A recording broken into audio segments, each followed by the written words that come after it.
Hey guys, welcome to Rosie's Dessert Spot. Today I'll be teaching you how to make super moist chocolate cupcakes. To begin, we'll cream together our butter and our sugar. Starting with just our butter, and we're going to cream it till it's nice and fluffy.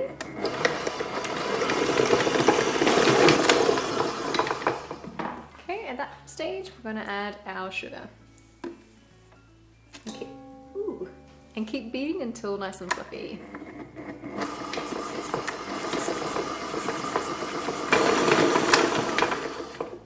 Add in your vanilla and combine. Next, add in your eggs, one at a time, and make sure that it's been fully incorporated before you add the second egg. When it looks something like that, you can go ahead and add in your second.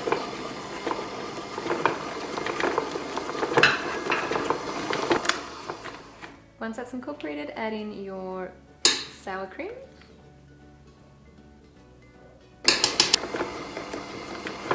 The last wet ingredient we're going to add in is our buttermilk. Now I've got here just some milk that I've mixed with apple cider vinegar. You could use lemon juice as well, something acidic that will really react with your milk.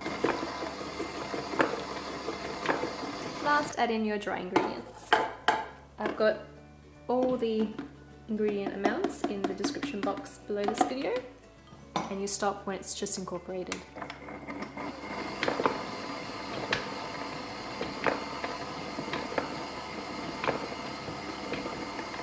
So I've got my speed on low. I'm going to stop it there and add in my choc chips. You can omit choc chips if you like. It's about half a cup there.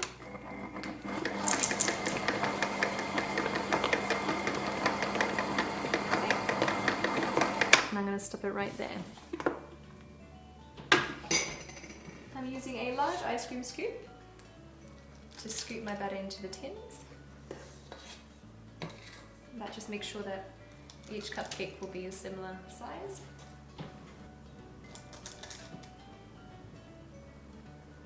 Bake your cupcakes at 180 degrees for 22 to 25 minutes. I have some Superman symbols that I've printed onto wafer paper. I'll leave a link in the description box below where you can purchase these. And then I'm going to cut around the black line as close as I can get. And then once I come up to about here, I'm going to just cut a bit of a space where I can dip the symbol into the cupcake, because I don't want it to be, this far into the frosting and you get half of the symbol showing through. So I'm going to leave a little bit of space, and that's going to be the space that's going to hold the logo in our cupcake. It doesn't have to be perfect because you're not going to see it. Perfect. I've rolled out some fondant, and it's about maybe 1 to 2 millimeters thick, so it's really thin, and that helps it to dry a lot quicker. And I'm going to attach my little Superman logos onto there using some edible glue. So I have some glucose and water here. I'm just going to line where it is, and I'm going to put it. And make sure to line where that stick is.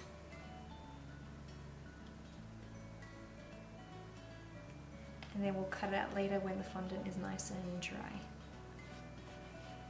You don't really have to do this step.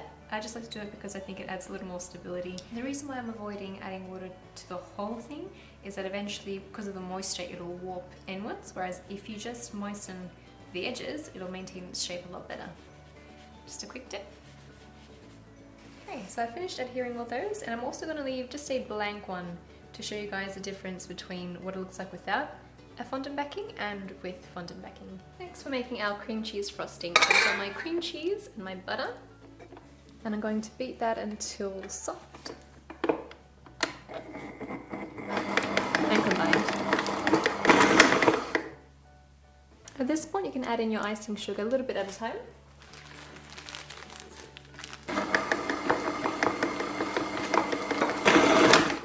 And then add in your colouring.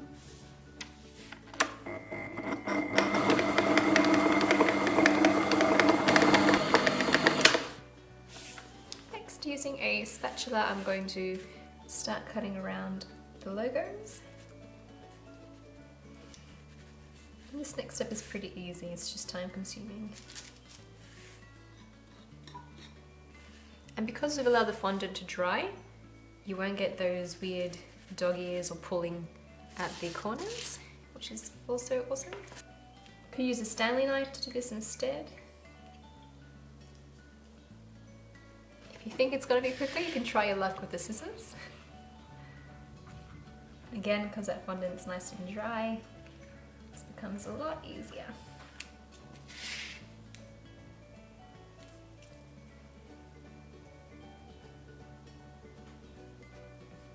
Actually works pretty well.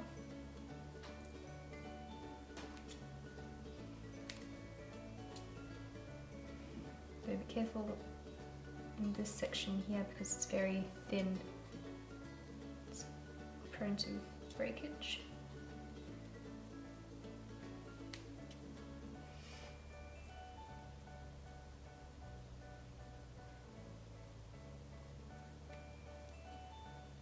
Wonderful. Next, I'm going to frost my cupcakes. I have a Wilton tip here, 1M, which is like an open star. It's really pretty. I'm going to squeeze. I'm not going to make too much of a mountain here of frosting because it is pretty sweet.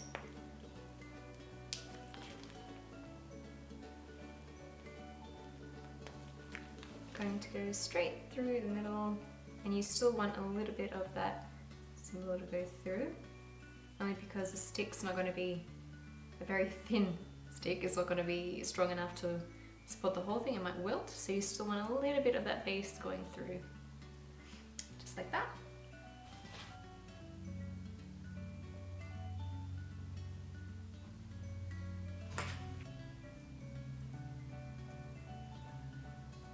Just as a comparison, I'm going to show you what it looks like when the symbol on wafer paper is not backed onto fondant. So it still goes in pretty nicely. Just as a side note, I wouldn't refrigerate these cupcakes with the fondant or the wafer paper in the cupcake, only because the moisture from the fridge can start to warp it and soften it, and so it'll start wilting, or the wafer paper will start to fold in on itself and warp. Having said that, I have found that when you store it in an airtight container in the fridge, that gets rid of that problem. But it's up to you if you want to take that risk. Otherwise, I would frost them as late as possible to the event and then just stick the symbol right in there. Hope you enjoyed this recipe tutorial. Do let me know if you'd like to see something in particular on this channel. Thanks for watching, and I'll see you next week.